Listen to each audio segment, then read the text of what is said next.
Good evening, ladies and gentlemen, and thank you all for coming along on this rather cold and wet evening.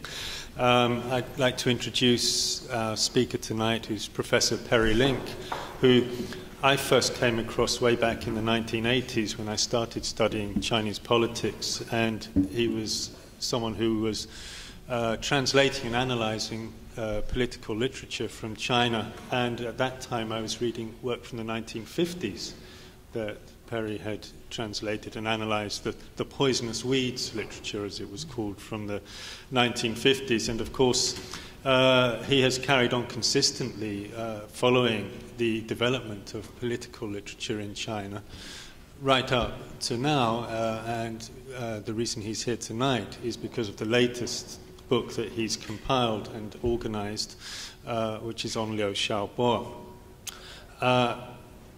The timing of this event is, I should say something about, because originally Perry is extremely busy, like most academics, with teaching and all the other awful things we have to do, of administration and so on, but the only time that he could find to come over was Thanksgiving, which is today, of course. And at that time, we didn't know the date of the 18th Party Congress in China. And it just so happens that then the leaders in China found out that he was coming, and they decided to have their Congress the week before he came, just to make sure that they weren't second place, I think. But it has worked out quite well, because, of course, there's much discussion in the air about the 18th Party Congress and everything that's going on in China, the implications, which hopefully we can touch on. But of course, jokes aside, the person that Professor Link will be talking about is sitting in prison in China at the moment, and I guess we shouldn't forget that as we sit here now, he is in prison in China. And so it's great to be able to have access to the thinking of Liu Xiaobo through the person who has done most of all, more than anyone, to bring his ideas to an English-speaking audience. And Professor Link is going to talk about these issues, and then there will be some time for questions and answers afterwards, and we will aim to finish at about 8 o'clock.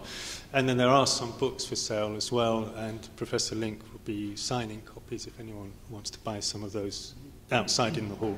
So on that note, over to you, Professor Link, and thank you very much for coming. Well,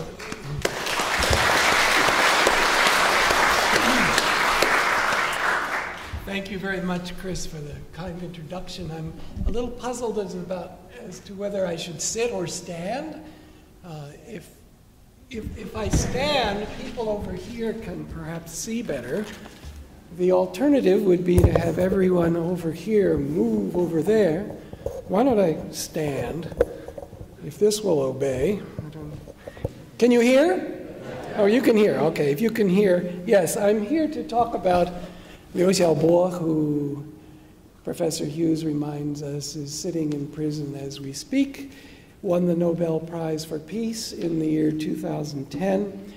And before the announcement of the prize happened, the Harvard University Press sent me a big pile of materials, a manuscript that they wanted me to be the reader for. So I said, all right, I'll do that. And it was in Chinese. It was Liu Xiaobo's essays and poems as collected by Liu Tianqi, who's the co-editor of the book, and Liu Xiaobo's wife, Liu Xia. And I started to read. And about 10 days later, they called up again and they said, don't read, don't read. We don't need your report because we've already decided to publish the book. And then they said, will you be the editor of it? And this is a very difficult question. It hit me out of the blue. I hadn't put it on my schedule, and I thought about it seriously for about 10 seconds and said yes. And did. And the result is this book. And the main thing I want to say about the book to you is that I learned from it, from working on it, what a deep and incisive thinker he was and how well educated he is. Before then, I'd followed his career. I'd actually talked with him on the telephone and so on. But my image of him was as a gadfly, courageous, provocative on purpose, but not necessarily very deep thinker. And I found I was wrong. I mean, if you need to be convinced that he deserves a Nobel Peace Prize, read this book and read other things by him. He really does penetrate.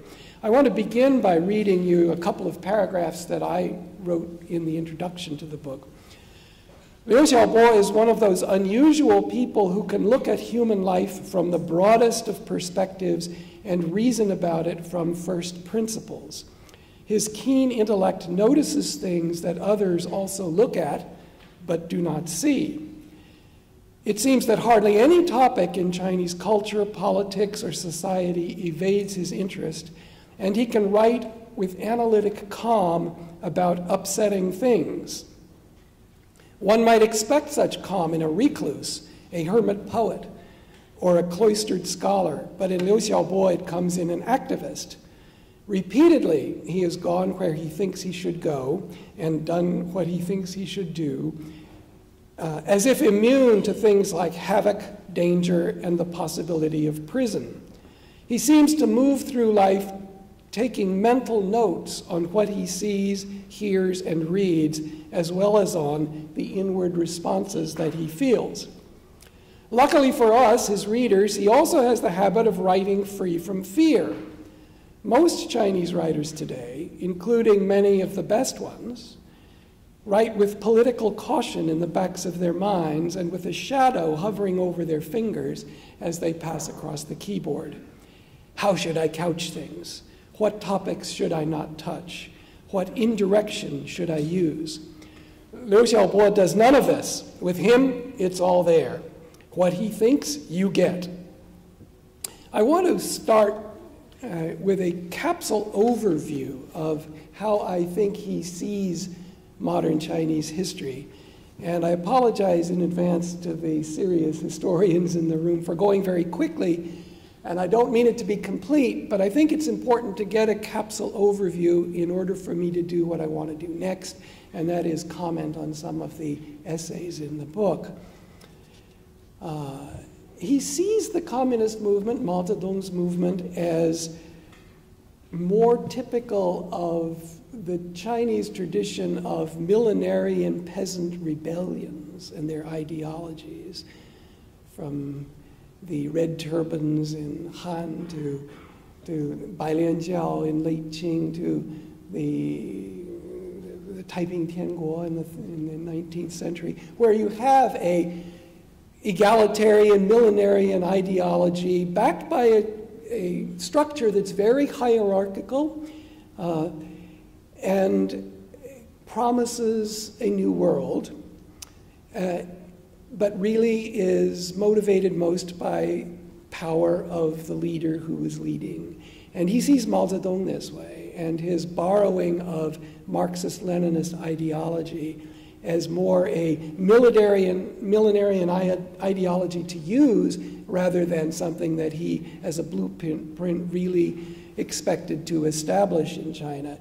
Another way of saying that Mao's goal was Mao's power to rule China and eventually the world, although the latter ruling didn't come about.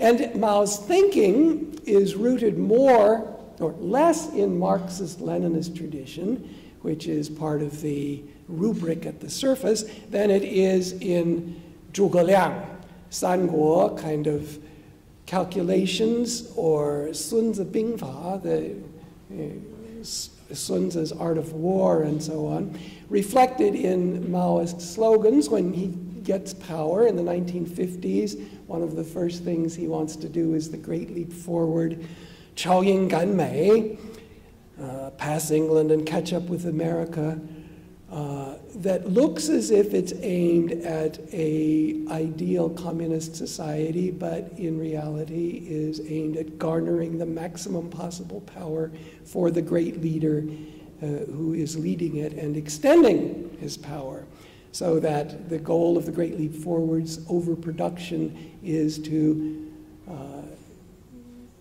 get enough grain that you can barter with the Soviet Union in order to get nuclear technology and extend China's and Mao Zedong's power.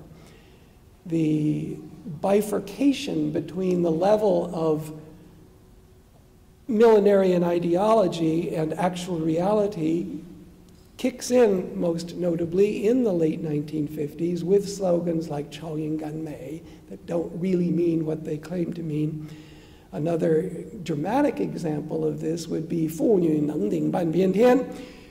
Women hold up half the sky, or can hold up half the sky, which of course for feminists around the world, including me when I was in graduate school, was a statement of equality for women, the ideal of equality for women. No, in Liu Xiaobo's view, and by now in my view as well, it was that women can do half the work that I want to be done in order to project my society and increase my power. Then, with these Maoist initiatives, you get the Great Leap Famine and the Cultural Revolution that followed it. And this, in Liu Xiaobo's conception of modern Chinese history, is where modern Chinese history hits its nadir, its low point, and broadly speaking, the history of what's happened since then is Chinese people turning cynical about the ideals and the gap between ideals and reality, and then resisting, and then demanding more and more of rights and freedoms for themselves in a more or less secular process that's come right down to the present day. The internet gave a big boost to it, and I'll get to that in a moment. When you get to the reform period after Mao's death, you have Deng Xiaoping in the Reform and Opening, and Liu Xiaobo has an essay on the Minzhuqiang, the democracy wall events, where he's very eloquent on this part of his view of modern Chinese history. Reform isn't something that Deng Xiaoping or other idealists at the top designed as architects, as his biographers would have us believe, in order to make Chinese society better. It was more a reactive movement to keep the lid on, to keep the party in power, while demands from below were building up, starting with farmers in Anhui who decided to reverse the commune experience even before Mao Zedong died. And then in the topic of this essay, how the youngsters at the democracy wall were demanding from below what happened. So that right from then until now, the correct way to, in his view, view the reform is something that Chinese people have earned and demanded and keep pressing, not something that is engineered from the top. He, of course, sees the economic development, and everyone is for that, including him. Higher living standards on average are good, but he doesn't see it as, he put it this way, does not like the phrase that no doubt you've heard, we all have, that the Communist Party has lifted hundreds of millions of people from poverty. Yes, hundreds of millions of people have emerged from poverty, but who did the lifting? In his view, this is hardworking Chinese people who have done the lifting, lifting the elite to opulent levels of untold wealth. They're the ones doing the lifting, not the party from the top doing the lifting. Working without unions, without worker protection rules, without an independent press that can defend them, without independent courts to which they can appeal, and if they do get out of line, having police, including plainclothes police and hired thugs, to control them if necessary. So the only avenue for expression or self-building for ordinary Chinese people is in hard work in the economic sphere, and that's what produces an economic boom. It's not rocket science economics that you need in order to understand why the boom happened. His hope for China today, and he has an essay called "To Change a Regime by Changing Society," which, by the way, was one of the articles that was cited at his trial as evidence of his crime of subversion of the state, where he uses this phrase, regime change, which of course is a very dangerous phrase to use, and he knows it, but he says that that is the only ultimate hope for China to get out of the bind that it's in, regime change. But having said that, the next thing he says is it isn't easy, and it won't be easy, and it won't be fast. He doesn't see a leader like Jiang Jingguo in Taiwan or Gorbachev in the Soviet Union who did things that made it possible from the top to have a regime change. And he doesn't favor and he doesn't predict violent regime change. His whole philosophy that we could get to more in a moment of no enemies, no hatred is that it's not people that are the problem, it's the system in which the whole society is trapped that is the problem. So, what hope is there then? He says it's from the ground up, and this is his continuing theme of saying that ever since the disasters of late Maoism, the development from the bottom is where the hope for China lies. And in the end of the essay, more or less addresses his fellow Chinese citizens by saying, how can you help? Be an authentic person in your daily life. Be an honest person. Just keep going. You'll get slapped down. You might have to retreat. The regime then retreats, and you keep going. And he sees in this push and pull and push and pull a gradual improvement. And that's where his hope is. So that's my capsule overview of how he sees recent Chinese history. I want to spend just a few moments reviewing a couple of turning points in his biography. Because I think they're important to understand him, but I don't want to spend a lot of time on it. He's born in 1955 in Changchun in northeast China, and that means that he was 11 years old when the Cultural Revolution came and his schools were closed. But then he writes in an essay that that was actually a sort of blessing in disguise for him, that he didn't have to go to school. He has a very lively, active mind, and he started reading on his own, and he thought that his reading and thinking on his own was more useful in the long run for him than going to school under a Maoist curriculum would have been. He says the most important lesson he learned from the footlooseness during the Cultural Revolution was that you have to think for yourself. You have your own brain. You need to learn to rely on it. I need to learn to rely on it. In 1977, the Gaokao, the examinations for university, were revived, and he took them, and he did well, and he went to Jilin Daxue, Jilin University in 1978 to study Chinese literature, graduated in 82, and then went to Beijing Normal University for graduate study and finished a PhD in 88, writing a dissertation on aesthetics and human freedom. He was already pretty famous as a grad student, commenting on writers and cultural topics. But in his topic for his dissertation, this phrase, human freedom, is sort of the beginning of his later interest in politics, where the essays in this book are mostly focused. After his PhD, he was kept at Beijing Normal University as a lecturer, which was a big honor, still is in China, to be kept at your home institution as a teacher. He was a successful teacher, popular teacher. Students came to his classes eagerly. During his graduate student career, he was already known as an iconoclast, a very blunt-speaking truth teller. There's an interesting combination about his character. You have, on the one hand, very blunt, in your face, here's what I think of you, and at the same time, I don't want to be your enemy, I'm just telling you what I think of you. So, Haoran was no better than a hired gun. Wang Mang was a clever equivocator and not much more. He got in a big standoff with Wang Mang at a conference in 1985 or 6. His friends like Han Shaogong and Zheng Yi, who were seeking roots, Xungan, were making the mistake of thinking that all of these gun were so good to Xun and that they're really not that useful. Liu Binyan, the investigative journalist, who very critical of the regime and whom he admired, makes the mistake of trusting too much that there will be reform from above, from a figure like Hu Yaobang or something like that. Even Liu Binyan is making a mistake. In 1986, He wrote, "I can sum up what's wrong with Chinese writers in one sentence. They can't write creatively themselves. They simply don't have the ability because their very lives don't belong to them."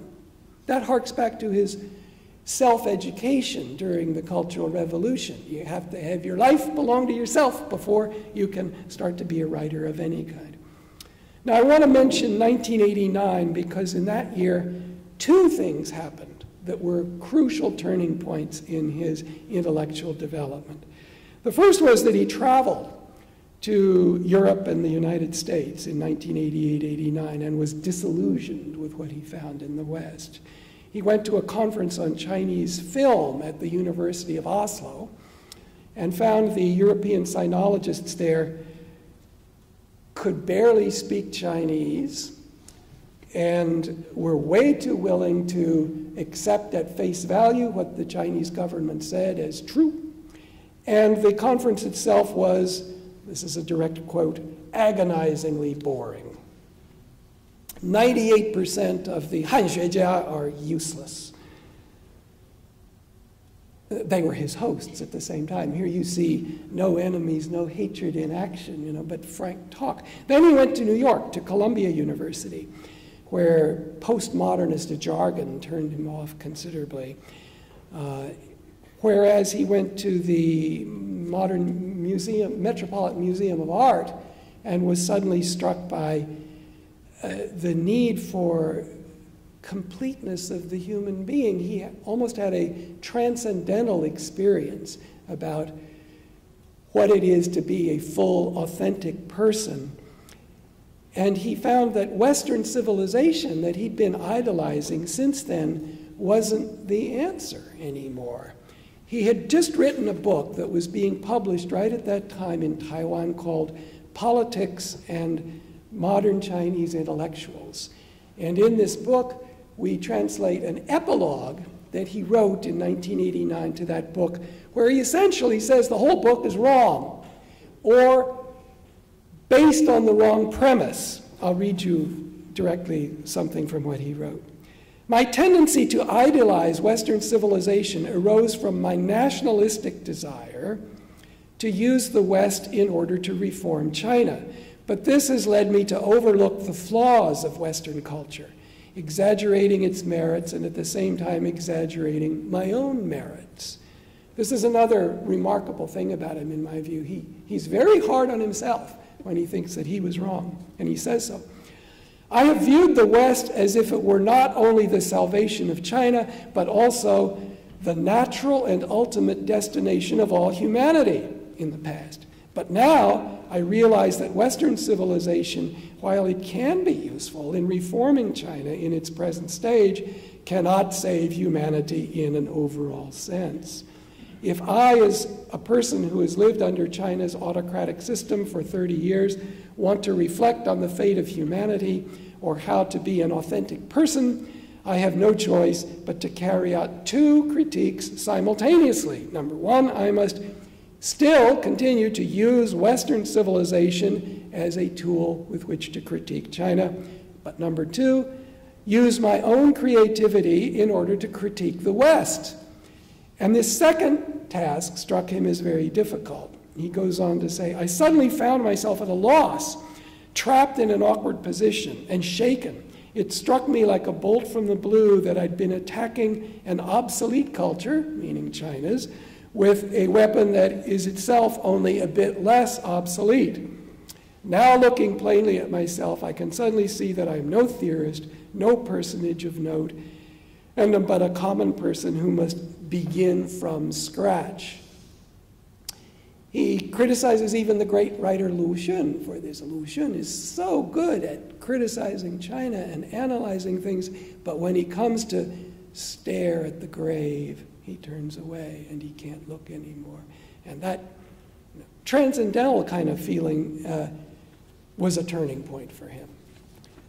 At the same time, in 1989, there was a gathering demonstration in Beijing and in about 30 other Chinese cities for democracy and more openness and human rights. And he wrote this: "I hope I'm not the type of person who, standing at the doorway to hell, strikes a heroic pose and then starts frowning in indecision. So he jumps on an airplane in late April of 1989 and flies from New York back to Beijing, goes to Tiananmen Square, goes among the students, talks with them, begins a hunger strike, and writes on June 2nd a hunger strike declaration that's translated in our book, where he writes, "We must begin to build democracy in China in a spirit of tolerance and with conscious cooperation. A democratic society is not built on hatred or enmity. It is built on consultation, debate, and voting that are carried out on a basis of mutual respect, tolerance, and willingness to compromise." Now, today in London, England, those words might seem like, yes, of course, that's common knowledge. In that context, you had angry students in the square swearing that they're ready to die. You had troops of the government marshaled on the outside of the city, ready to come in at any time. And 2 days later, they did come in, and there was a massacre. Extremely tense, confrontational, angry kind of situation. He writes about no enmity, no mutual respect, tolerance, these kinds of things. So I think that, too, was a turning point for him. Certainly what happened in the massacre was a turning point. He put into action this philosophy of compromise at Tiananmen Square by going with his friend Hou Dejian and others to the approaching troops and negotiating an exit from Tiananmen Square for a lot of the students. Now, my friend Jonathan Mirsky, who's in the audience, was in Tiananmen Square too, and he can tell you that there were killings in the square and so on, but quite a few of the students did exit from the southeast corner of the square because of Liu Xiaobo's negotiation with the troops. And later, he himself took refuge in the diplomatic quarter in, I forgot who it was a Latin American diplomat, a friend of his, and he went to his apartment and later felt very self-critical about that, extremely disappointed in himself for taking refuge during the aftermath of the massacre. The first piece in our book is a compilation of accounts by the Tiananmen Mothers leader, Ding Zilin, of survivors of the massacre and what happened. And they're very moving accounts about people who saw wounded and were pulling them back, and sometimes lost their own lives for trying to help in the aftermath. He was in the diplomatic quarter when that was going on. And when he learned later that others had died when he was hiding, he felt terrible about it. And the image of the ones who died at Tiananmen Square looms sort of over the rest of his career, I'm sure to the present day. Every year on June 4th, he writes a poem to commemorate the lost souls of Tiananmen, as he calls them. I'm going to read you just the first part of one of these poems. He wrote it on the 10th anniversary in 1999, called 站在时间的诅咒中, standing in the execrations of time. I don't entirely like the word execrations there. It's too pompous in English. The curses of time, the blaming of time. Anyway, the first lines go like this. To me, standing amid the execrations of time that day seems so strange. 10 years ago this day, dawn, a bloody shirt, sun, a torn calendar, all eyes upon this single page. The world a single outraged stare. Time tolerates no naivete. The dead rage and howl till the earth's throat grows hoarse. Gripping the prison bars, he was in a labor camp when he wrote this poem. And I don't think they're quite prison bars here. These are metaphorical prison bars. He's in incarceration, though. Gripping the prison bars, this moment, I must wail in grief, for I fear the next so much I have no tears for it. remembering them, the innocent dead, I must thrust a dagger calmly into my eyes, must purchase with blindness a clarity of the brain, for that bone-devouring memory is best expressed by refusal. That's part one of the poem. It's got about 8 parts, and I won't read the other ones for you. You can look at them in the book if you like. Anyway, for his efforts at Tiananmen, the Chinese government declared him a black hand behind the counter-revolutionary riot. And 2 days later, on June 6th, he was sent to Qincheng prison, the elite prison outside Beijing, for about 18 months, where he wasn't mistreated. He had his own room, a reasonable bed, and reasonable food. He says later, I was deathly bored, but that's about it. At the same time, he was fired from his job at Beijing Normal University, so that when he came out, he didn't have a job and began to write political essays. He turned a corner from writing primarily cultural criticism to primarily political system at that juncture. And of course, couldn't publish the essays inside China. He published them in Hong Kong and US Chinese language magazines like Minzhu Zhongguo and Zhengning and Kaifang and so on. And of these essays, 24 of them are in our book, written from the early 1990s through 2008.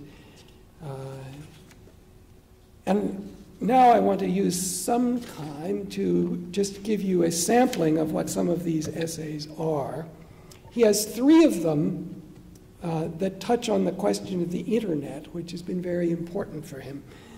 One we call, in our translation, Long Live the Internet, where he he says that the internet must be God's gift to the Chinese people. And parenthetically, let me just say here, people have speculated on whether he's a Christian or not. He wasn't when he went to prison. I think he probably isn't. But he does have some poems and essays that are very adulatory of Jesus Christ. People that are like martyrs in the West, Christ and Mohandas Gandhi and Martin Luther King, this kind of person who eventually dies for principle, clearly resonates with the way he thinks, and I think the way he thinks about himself. But that's a digression. I'm going back to the internet now. The internet became very important in the first decade of the 21st century because it was an independent news source for ordinary people that they hadn't had before. It was the first medium in the history of the People's Republic of China that the party couldn't control. In the 50s, there was radio, and then, of course, magazines and books and television followed, and there was effective control all the way along through editorial boards and psychological intimidations of editors and writers. But when you get to the internet, of course, there's a big effort to control it. Let me grab some water here. I apologize for my voice. Tens of thousands of internet police are active as we speak in China, and it is quite well controlled, but never completely controlled, and it can't be. Too many people have access, too many people now have cell phones, and there's a train crash in Zhejiang and the news gets out and so on, that wasn't there 10 or 15 years ago. So the new news source not only is important in itself, but it obliges, in his argument, the official media to be more truth-telling and forthcoming too, because they have to compete with this informal news source. And of course, there are idealistic Chinese journalists inside the system who are ready to do this anyway. So the supply of better news has come because of the internet. Secondly, and almost more importantly, the internet has given Chinese people a new pingtai, a new platform to express their own views. Now, we know, of course, the Chinese Constitution does have the phrase freedom of assembly in it, but until the internet, if you had a meeting this big of people that wasn't sponsored by the party, or that the party didn't know that it could could control easily if it wanted, you would be disbanded, dispersed. You can't have a physical meeting that is illicit. But with the internet, you can still meet even while not meeting. Physically, you're still atomized. Everyone is in front of a computer, but you can get online, share, you can have chat rooms, and you can even organize petitions. You can edit. He's got one very charming passage where he says, in the mid-1990s to the mid-2000 decade, there's a huge difference for him as an activist in trying to organize petitions. Because in the mid-90s, when he did some of this, he had to draft something, show it to a friend, hop on his bicycle, go all over Beijing, show it to another friend, take other opinions, get on his bicycle. So it took 2 weeks to get a petition signed by 24 people. But now, with the internet, everybody stays where they are. You put it up there. You can invite signatures. You can invite editing. You can do everything you used to do, but much easier. But not just for conspicuous dissidents like him. He makes the argument that the 平台 function, the platform function of the internet, has been very important for ordinary netizens all across China. He has an essay in our book called The Significance of the Weng'an Incident. You probably remember Weng'an is in Guizhou, and a few years ago there was an incident there where a young woman was raped and killed and then tossed in the river, and 2 perpetrators were apprehended and brought to the police and interrogated and then released because they were the sons of powerful local leaders, and they were released. But this got out on the internet and spread. And there was a demonstration in the following days at the offices of the local administration. And Liu Xiaobo documents all this, talks about it, but then makes the crucial point that why did so many people come out and surround the county offices at Weng'an? People who didn't know that young woman, people who weren't involved, but they saw the story on the internet. And here's his crucial point. They reflexively sympathized with the victims. And then he asks, why would so many people read about an event not connected to them and reflexively sympathize with the victims? Well, because in their daily life, they've seen similar things. They know what it's like to be a victim. So it brings together a much larger group, even than the group that's originally involved with the incident. He has another essay called Imprisoning People for Their Words that pushes this one step further in this sense. He argues that there's a sort of an educational benefit of this kind of cyber assembly. And he takes the issue of imprisoning people for their words as the issue. Now, he's a spectacular example of that himself. He, today, as we speak, is sitting in prison for his words, and the other conspicuous dissidents, you can think of Ai Weiwei and Teng Biao and others, stand on that principle that my words shouldn't put me in prison. But the point he makes, I think, is a wonderful point in this essay, is that the internet is helping ordinary people all across China to learn that message, not because of him, not because of Ai Weiwei or other famous dissidents, and not because of Qiang Wai, the outside of the Great Wall, Great Firewall opinion from the West.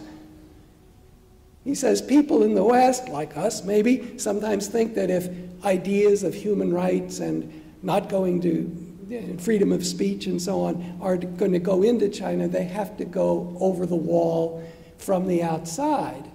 And of course, he's in favor of that, and that's true. But the point of this essay is to say, even if there's no outside, even if there's no U.S. Constitution or Human Rights Watch or something else, or Ai Weiwei's or Liu Xiaobo's, people in local areas are learning the lesson that you shouldn't go to prison for your words because of the internet and the way it works. He starts the essay with 6 concrete examples where people in different, very small towns or villages are bullied, mistreated, word gets out on the internet, people protest, and the leaders, the local leaders, then have to back down. in some cases even pay reparations to the victims. And he says, so, what are those people learning? They're learning that it's wrong to send people to prison for their words, and they're doing it without my help, without Human Rights Watch help, without any Qiangwai stuff help. Okay. I want to shift to another topic here.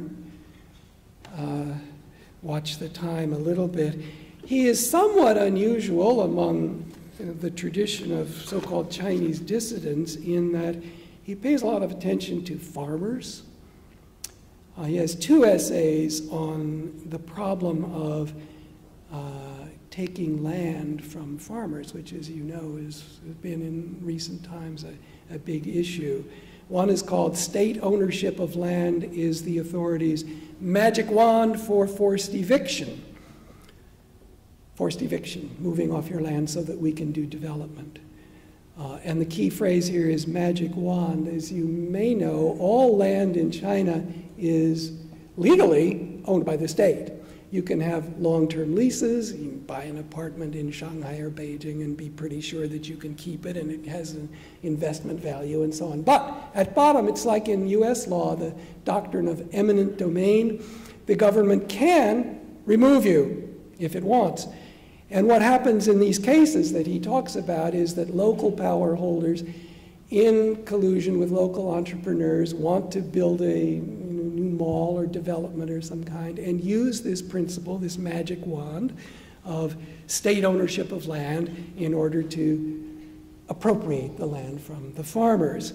He has another essay called Land Manifestos of Chinese Farmers, where he looks at their side of it. And again, he starts with 3 concrete examples from different parts of China of farmers who say, no, we're not going to recognize that principle. We're not going to let you take our land. And they protest and fight back with mixed results, to be sure. But his point is that the consciousness that we should be able to do this is now theirs. When we think of rights consciousness, wei quan yi shi, normally we think of this as, intellectuals are doing this and so on, and urbanites, but his point here is that farmers are learning wei quan yi shi.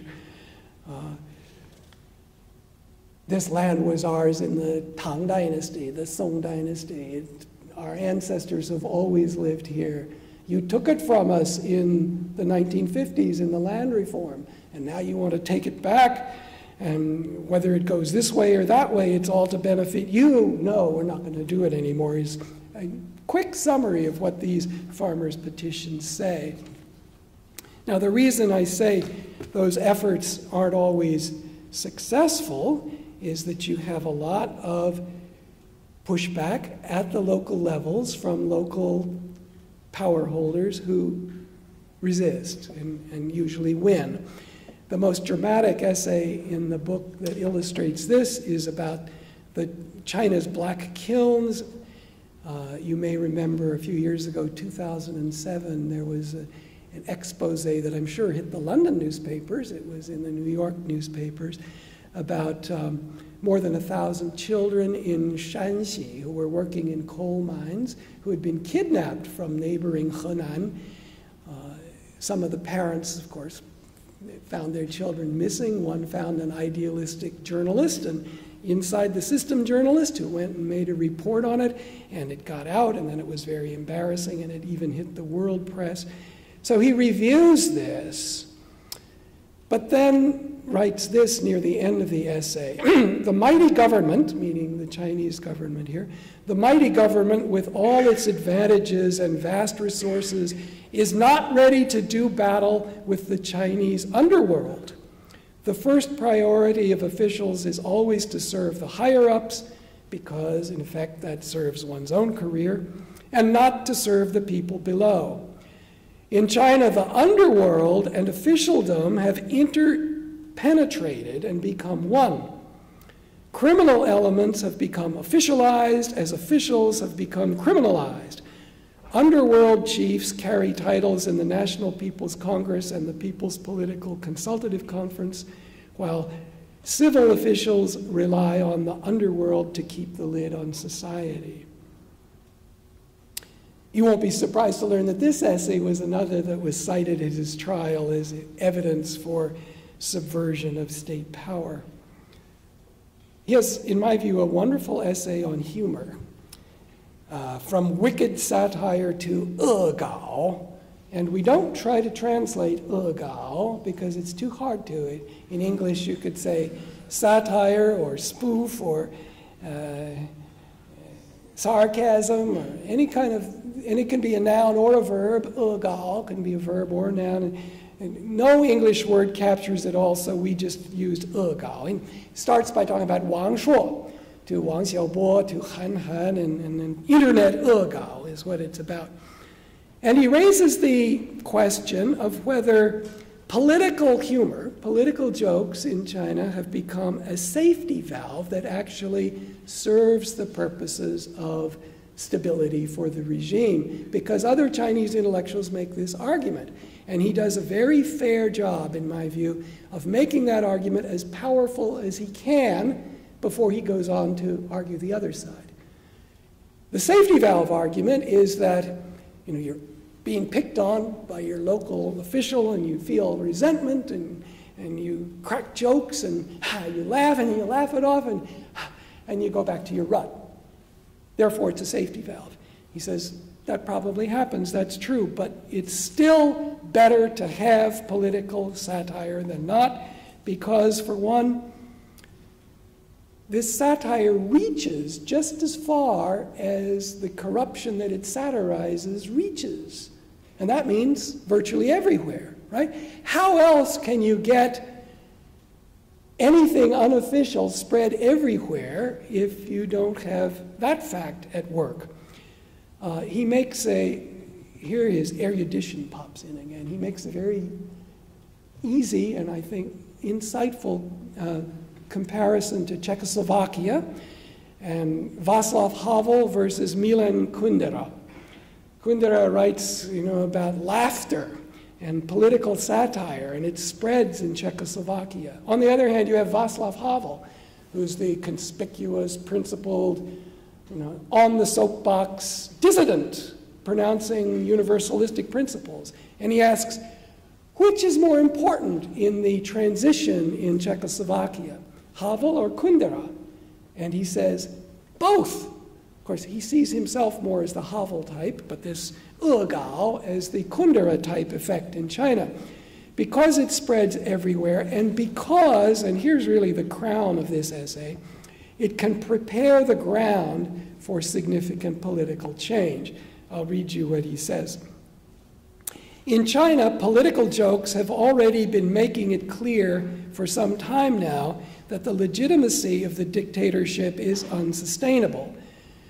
This means that an end, when it does come, will not be so much of a shock. This generosity is coming out in a sense. People will be able to take it more easily in stride, and this will have the benefit of reducing anxieties and lessening the likelihood that people will seek violent revenge. Another way to have a regime change without violence. Because jokes had been letting people blow off steam, blow off their anger all along, they will have less accumulated anger to deal with. And in addition to that, the positive values that have underlain political jokes, what he means by that is that any satiric joke is satirizing something that's wrong, but implicitly, therefore, implying something else is better or something else is right. So there's a positive side to satire. So this positive values that have underlain political jokes will be available for use after the transition. He has an essay about sex, you'll be glad to know. It's called The Erotic Carnival in Recent Chinese History. That starts this way. In the years since the Tiananmen massacre, the rampant materialism of the power elite's moves to privatize wealth has given rise in China to a consumer culture that has grown ever more hedonistic, superficial, and vulgar. And the social function of this materialism has been to bolster the dictatorial political power. Sarcasm in the entertainment world has turned into a kind of spiritual massage that numbs people's consciences and paralyzes their memories. He brings us, it's a long essay, he brings us from, the Mao era, the Yang Banxi and stuff, when the hero and heroine, the extent of sex there is sort of a sideways glance and stuff, to, after Mao, Zhang Jie writes her 爱是不能忘记的, love must not be forgotten, through the 80s to the 90s, until now on the stands you see this extremely explicit, not to say sometimes violent and ugly sexual or erotic carnival that bleeds over into life too. I mean, he comments in passing that he regrets that China has more prostitutes than any other country in the world. And there are banquets that are given where a nude female body is spread on the table and then the tie are put on top of this.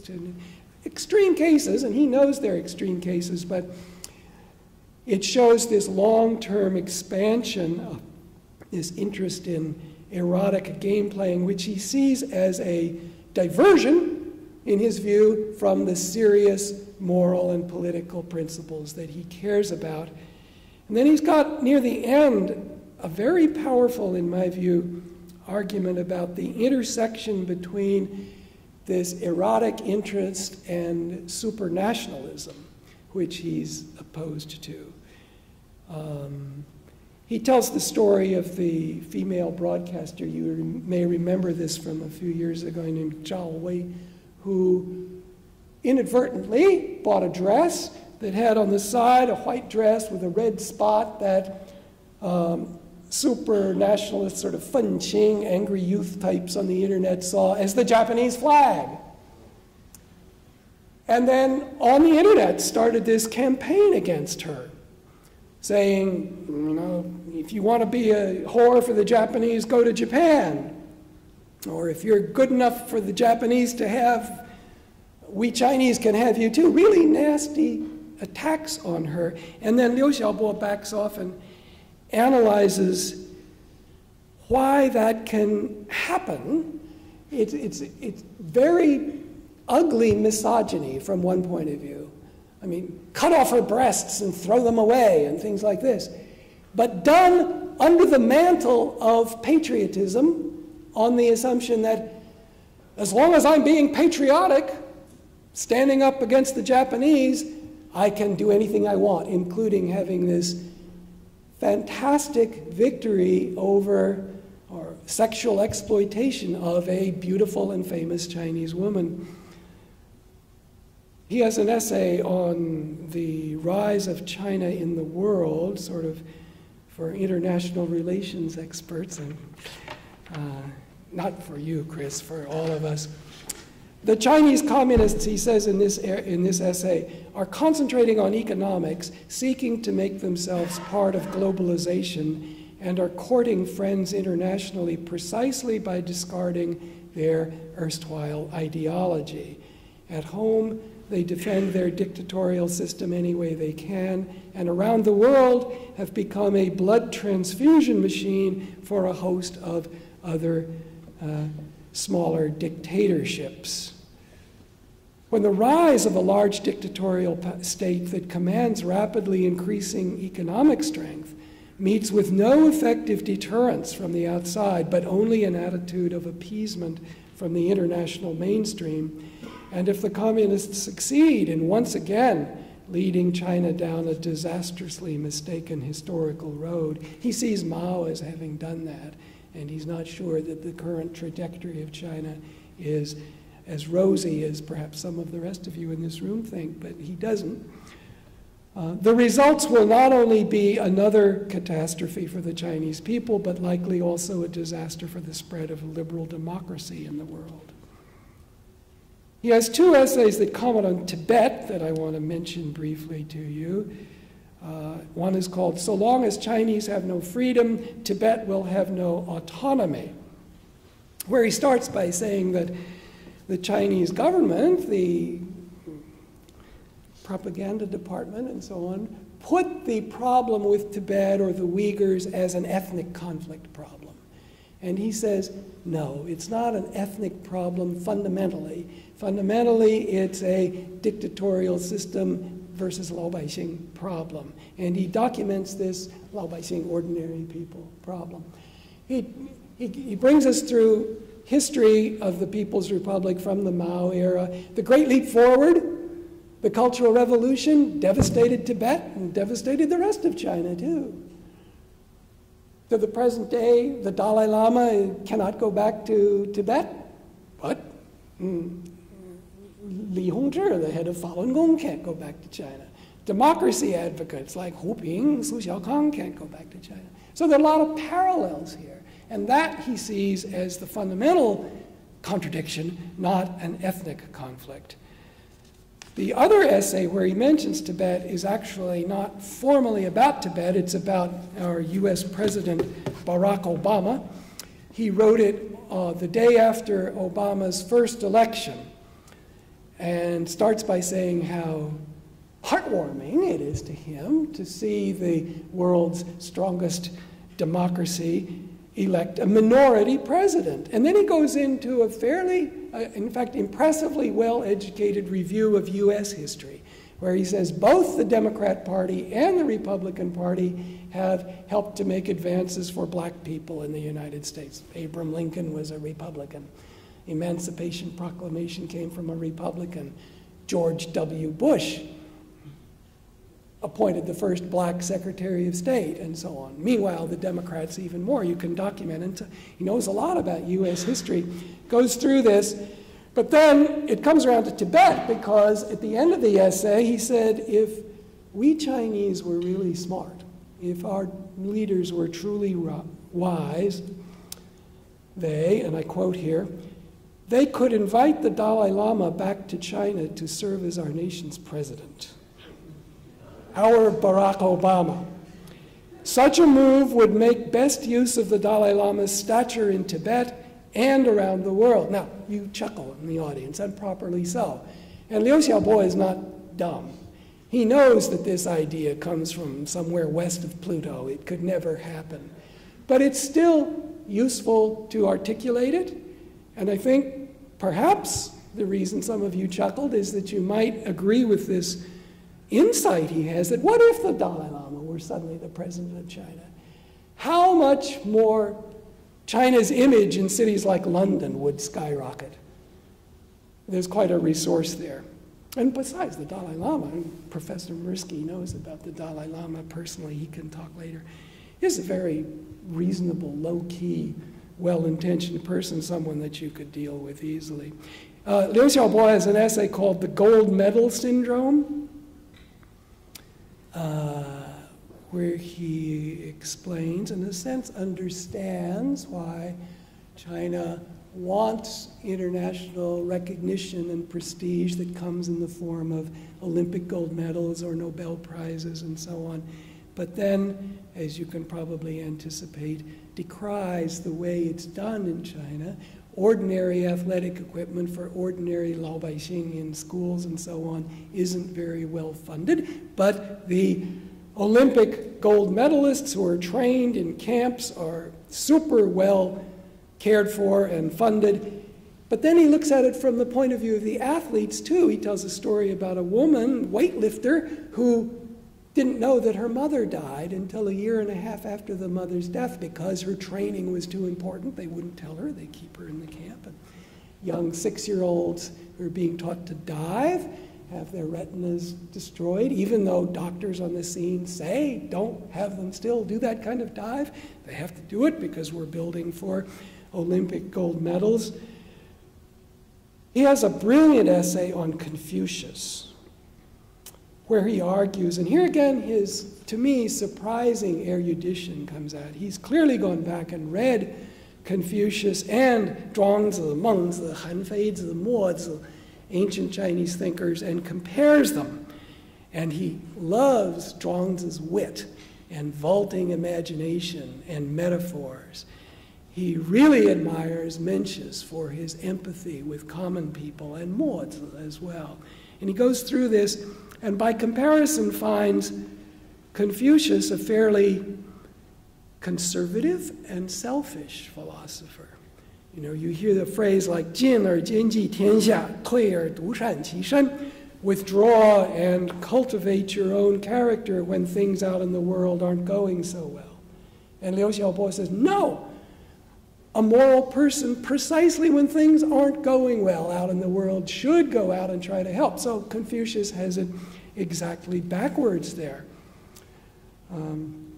And asks near the end of this essay, how costly has it been for the Chinese people that this particular thinker, Kongzi, this most sly, most smooth, most utilitarian, most worldly wise Confucius, who shied away from public responsibility and showed no empathy for people who suffer, became the Chinese people's sage and exemplar for 2,000 years.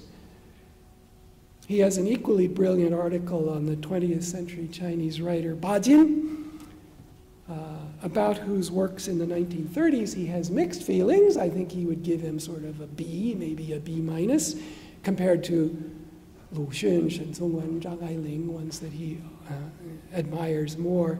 But the essay is about how Bajin died at age 104 as a living vegetable, really, in a Shanghai hospital, and how when he died, the party elite came in, and there was a lot of panoply and a lot of praise of our great Bajin. And for the last years of his life, the last decade of his life, Bajin really didn't have enough mental capacity to make his own decisions, and yet was always quoted and pointed to. So it's an essay on how, an extreme case of how an authoritarian government uses intellectuals.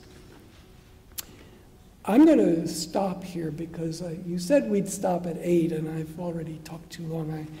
I want to invite your questions or remonstrations or throwings of tomatoes or whatever. You already have one question over there. I have one question, please.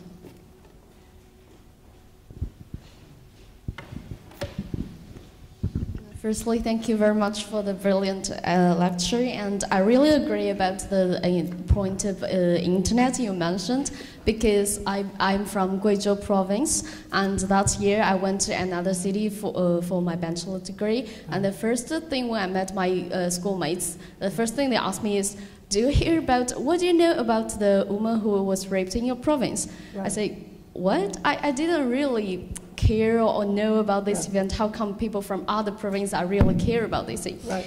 And I really agree about the reason you mentioned is like people in other part of China, they noticed that the kind of similar things happened around them, so they will get a sympathy for the victim, and they will start to spread the news. But another thing I noticed that the situation in the Chinese internet is that people become more and more extreme.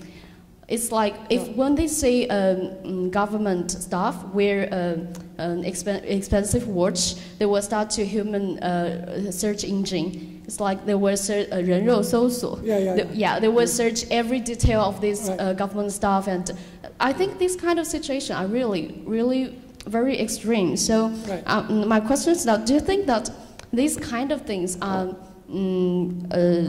really naturally happened, or sophistically proposed by someone behind them? Wait, I didn't understand that last part of your question. And the question is that, do you think these kind of opinions, these extreme opinions, are naturally happen, or are specifically proposed by someone who really want to do some anti-government or some kind of these actions?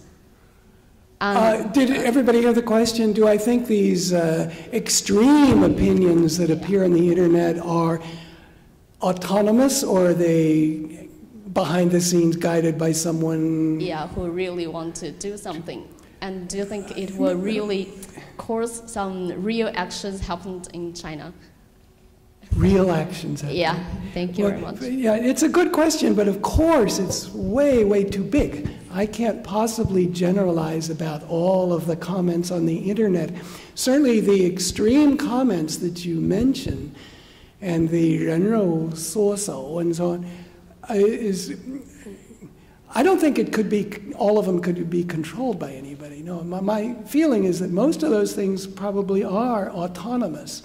And by the way, if I left you with the impression that Liu Xiaobo thinks that all of the netizen comments are anti-government and are, for bringing about healthy change, no, he doesn't think that. In fact, the essay on the mistreatment of the women who were targeted in this erotic carnival essay, have a lot of examples in his essay where he doesn't sympathize with the commenters. And I don't think he doubts that they're authentic comments. So there's a lot of different kinds of voices saying a lot of different kinds of things. His argument for why the internet is God's gift to the Chinese people isn't to say that all of the indigenous opinion that pops up on the internet is good opinion, no. But it's the fact that there can be autonomous opinion. In fact, I'm sure he would say to these Fenqing types whose opinions he completely rejects that, yes, you should have the right to get on the internet and express your thing,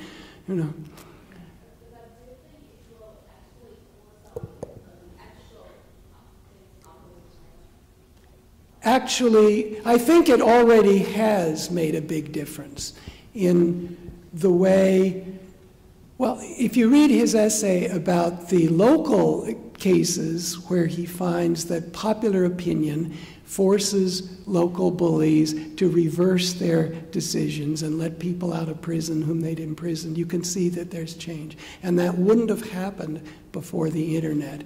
If your question is, do I think this is going to lead to a regime change kind of revolution? That, again, is way too big of a question. And in a unified way, no, I don't see that coming, and I don't think he would argue that it's coming. The reason why the internet is doing good is that all kinds of opinions can come out. And gradually, in total, that's good. It puts more pressure on people who would abuse others by keeping things secret.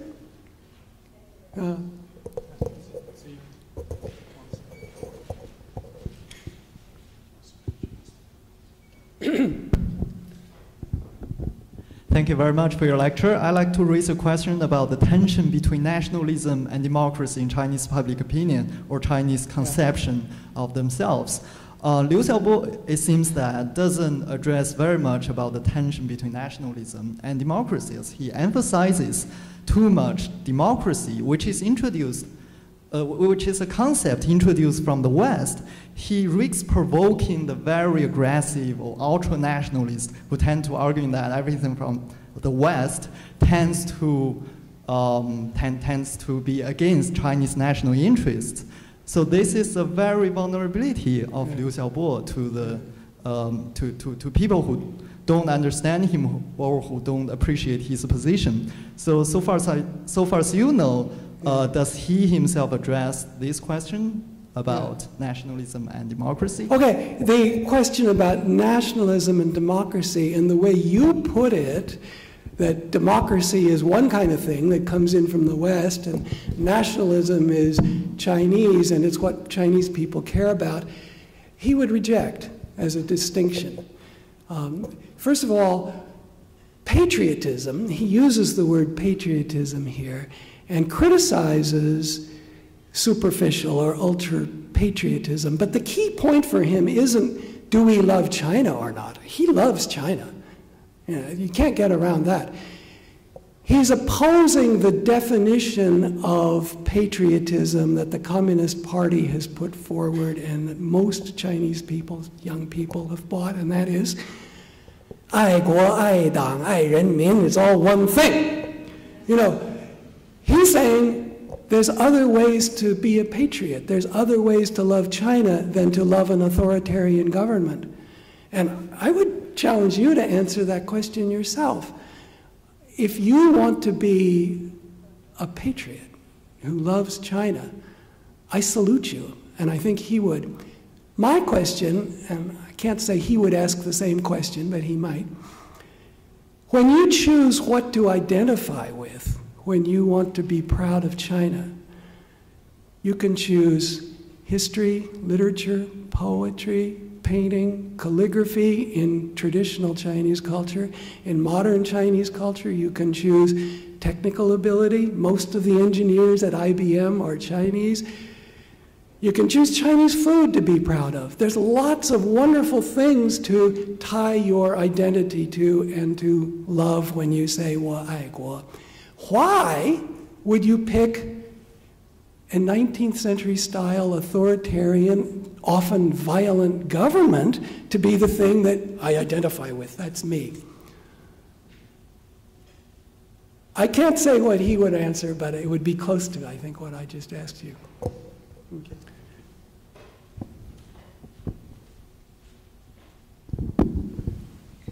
I would like to hear your opinion of what he deals with on the level of corruption.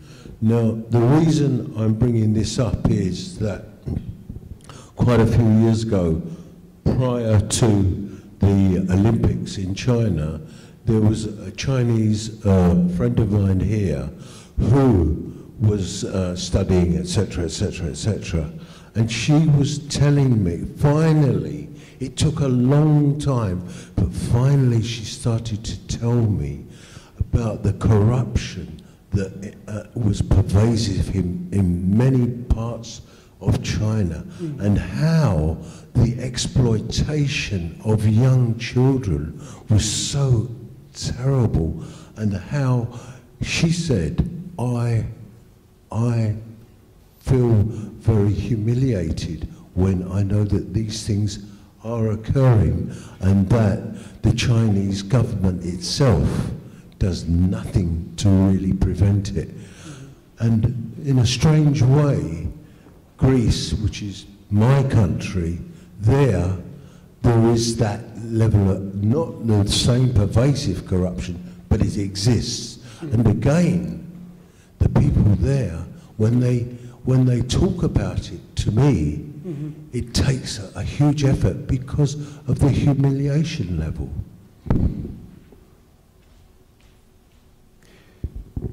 So the question is, what would Liu Xiaobo say about ending corruption?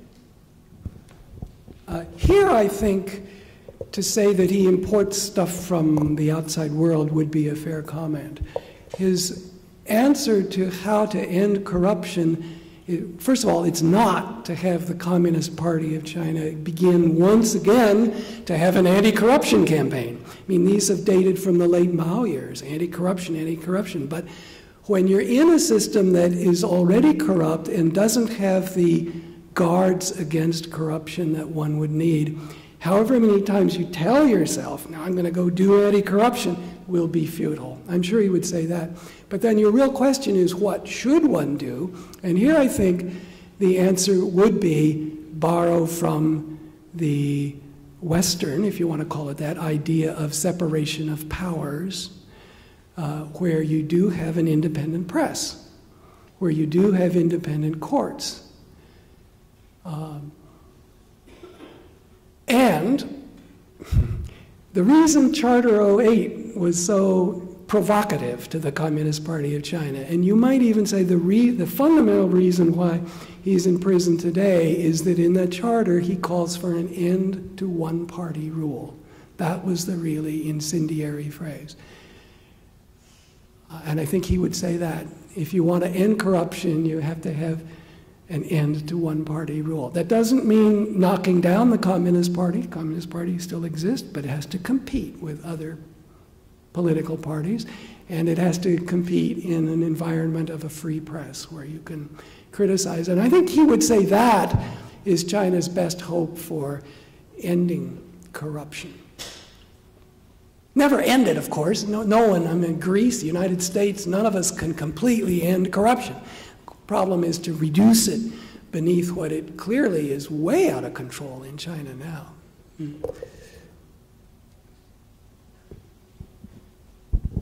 Thank you. Professor Ling, you wrote a very interesting article, which I read recently, which was in The Guardian, but carrying an article from the New York Times about Mo Yan getting the Nobel Prize for Literature. Yeah. In that, you also quote something about his attitude to, say, dissident writers like Liu Xiaobo, and particularly on Liu Xiaobo saying Mo Yan, and you quoted as saying that he hopes that he will get out of prison, that he will be free soon, but that's as far as he goes, as showing sympathy towards such dissident writers who have been persecuted as Liu Xiaobo. What on the other hand, would you think that, because you're interpreting Liu Xiaobo on various topics, of course, all the way, so how would you see, or by now, I mean, Liu Xiaobo wouldn't have had probably time to actually react in any way to Mo Yan's getting the literary Nobel Prize, but to such a stand that Mo Yan takes, being still patronized by the Chinese government, by the party, and winning, accolades in the world of literature, and such writers as Mo Yan, who actually are still within the system and are able to express their independent views, as many of the writers here did recently in the London Book Fair, where a group of over 20 writers came officially approved, officially sent by the Chinese government, but expressing all sorts of different views, which I think were on the fringes of of tolerance, but expressing their own personal views. Right. A minor correction: my essay was in New York Review of Books, not New York Times, but. He does address that explicitly in the essay called To Change a Regime by Changing a Society. I told you part of what's in that essay, but he explicitly addresses in about 2 or 3 pages the question of the inside the system person who's doing his best to push, or her best, to push things forward versus the outside the system person. And he's very clear that we on the outside, where he puts himself, must not condemn those. In fact, we should support them. We should view them as our colleagues and allies. They're, and I don't know if this is true of Mo Yan, but of ones inside the system, there are quite a few that are doing their best, pushing and aiming at the same better China, more open China that we are. And he says that because he's critical of other outside the system people. He doesn't say so, but I think he means Wei Jingsheng, for example, or Xu Wenli, who are contemptuous of, you're still inside the system, you're cooperating with the enemy. He's against that. He's for both ends. But I have to put an asterisk next to Mo Yan. He knew Mo Yan in the 80s. And they were friends and colleagues and stuff. But how much Mo Yan's pronouncement was from sympathy for Liu Xiaobo, and how much of it, as I write in that piece, was a calculated way to say the minimum one would have to say in Mo Yan's position, is something I just don't know.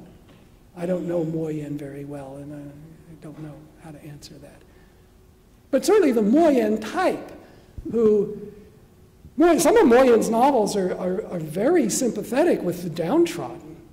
And there's the Suan Tai Zhi Ge novel, for example. So Mo Yan knows what suffering and oppression and so on are. But on the other hand, Mo Yan is very timid when it comes to going to the Frankfurt Book Fair or copying Mao Zedong's Jianghua and stuff. He just goes ahead and does it. And Liu Xiaobo would look at that and understand that. I'm very sure he wouldn't attack Mo Yan for doing that. But he would also say, I'm not going to do that. Yeah. Thank you, Professor Link. My question is more about a question of clarification. You mentioned the power... Question of what? Clarification. Yeah.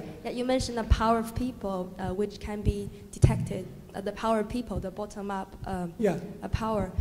Does Liu Xiaobo refer to the individual level of power, or does he imply that power can only be generated on the collective or mass level? Oh, that's an easy question to answer. Good question, but easy to answer. Thank you. Individual and collective, but certainly individual. I mean, the whole key to his bottom-up, slow, 潜移默化慢慢来 approach is based in individual morality. I, as a person, will, to the people around me, behave as an honest, authentic human being. I trust that they will too, and this will gather momentum and then become something that's more than an individual, yes. But he certainly would not want to ascribe to the idea that collective action or collective consciousness is the starting point. Now, individual morality and integrity is very important to him. When he went to the labor camp from 1996 to 1999, he came out writing a lot more about the phrase human dignity. He likes that phrase. Individual human dignity. Take one more from the centre here, and then I know there are two who have been waiting here a long time. I haven't forgotten you, so you're next. Thank you, dear Professor. I'm quite interested in your discussion of 恶搞. You know, really now in recent China, 恶搞 is really so popular in the net among young people, such as Baidu, Tieba, Liiba, things like that. Maybe you haven't heard of. What I'm quite interested in is that would that kind of so popular of 恶搞 would harm the discussion of real serious political questions? I mean, in such a political environment, how can this kind of 恶搞 can go forward to a real serious discussion of political values and public discussions? How can 恶搞, this sarcasm on the internet, be related to serious theoretical discussions? Yeah, I mean... My short answer is please read this article, because he discusses exactly that. In his comparison of Havel, that's serious theory in his point of view, moral and political theory, and Kundera, whose sarcastic jokes, and he sees the same in China. But as I tried to say, he sees them as helping each other, not opposing. The sarcasm at least does a couple of things. It softens the ground for change. If we're making fun of this regime and these power holders, that almost humanizes them in a sense. And when the end comes, which he hopes it will, then we're not as angry. We've already blown off steam. I don't know if I answered your question.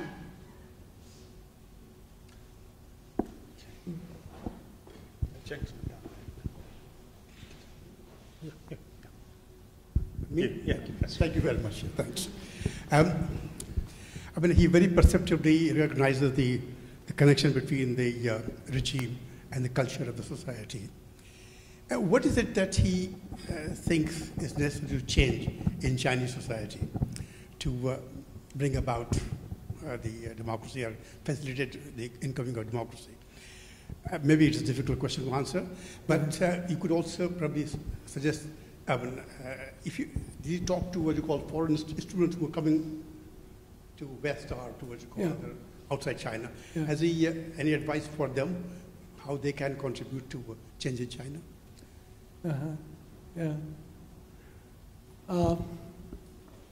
What was your first question about? Well, the first question was a difficult one. What to do? It was this, what he thinks is need to be changed in Okay, China. Let me answer that first question on two levels. What needs to be changed? If you want a blueprint of what he thinks a model for Chinese governance should be, it would be Charter 08.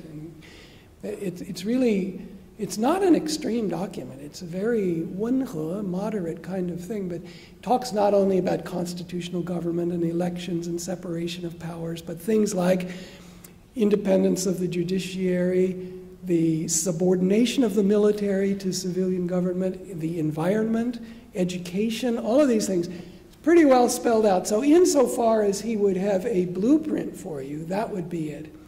The other level, you're shaking your head. Let me try the second level and see if that works. Okay, let me try, and then if it doesn't work, come back once more. The second level where I would answer you would be more or less my answer to this student's question about individual confidence and integrity. Learn to have human dignity yourself and treat others with human dignity, and let that be the bottom up. Now, by society, did you mean something in between this human dignity level and the blueprint of government level? Society is more than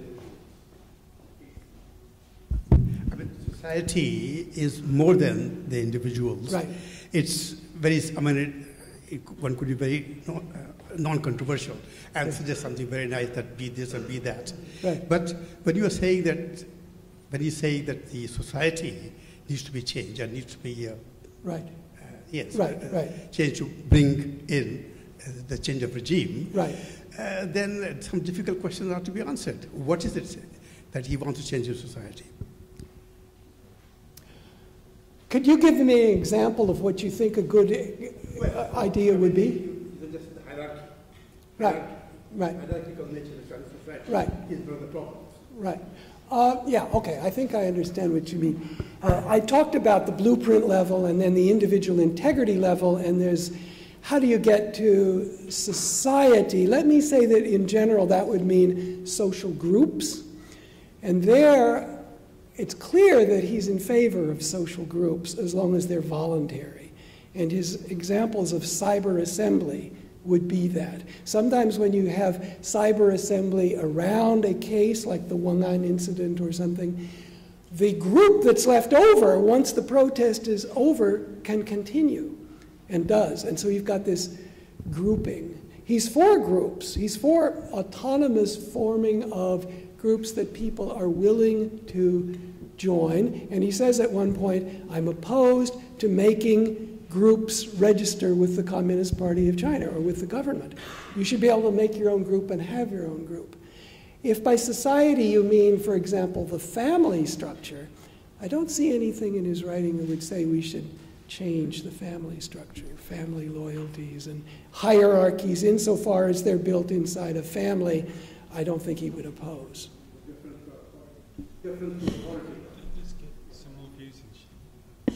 Talk about it later more, okay? Yeah. You've been waiting a long time. Thank you, that was fascinating. I mean, before I came to the lecture, my image of Liu Xiaobo was more like what you said when you talked to him on the phone before you started reading him. I mean, my image was that he's a hothead who can never hold back, and he wants to provoke, and he's very extreme. But actually, what you showed presenting his essays, that like he's a person with many nuances and very sophisticated. And a lot more depth than I thought before, yeah. So, but then I was thinking, so why is it actually that the Chinese government is afraid of him? I mean, isn't it that lots of the specific topics of the essays you detailed, I mean, it's perfectly possible to talk about this in the same way and make the same arguments in the Chinese public. So like the gold medals, moral decline, corruptions, satire, the internet, what have you. So what has he done that makes it impossible for the government to accept what he says? I mean, I think what he has done is he's been too often too direct in using such, such words as regime change and end of party rule. And so in the end, I mean, the inside-outsider question, isn't that a question of realism? I mean, I think most ordinary Chinese people and most Chinese intellectuals would say what he's calling for is just not realistic for contemporary China. And people in the government who hear this kind of provocateur using these statements all the time, they say, actually, if he's that unreasonable, I mean, he's dangerous. Yeah. So I mean, if he's that unreasonable, he's not dangerous, you mean?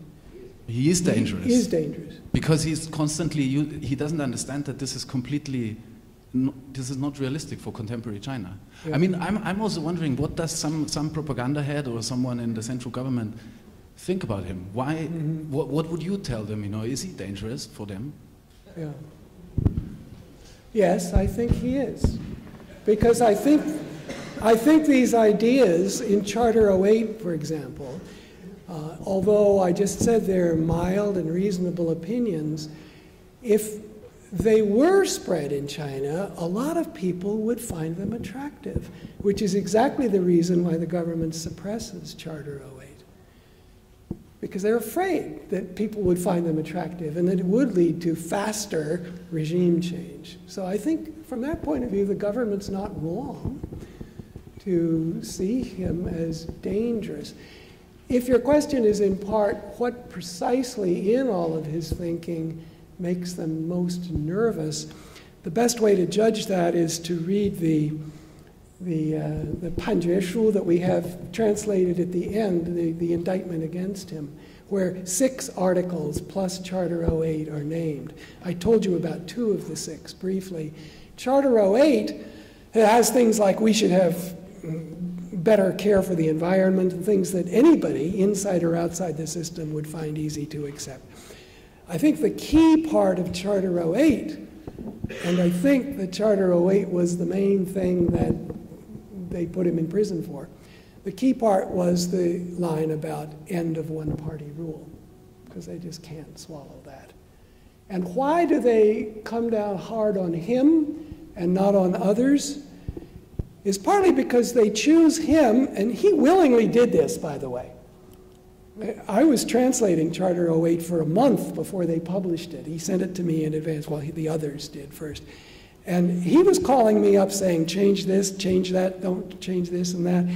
And he was running around getting signatures. He was very active in Charter 08 at the very end.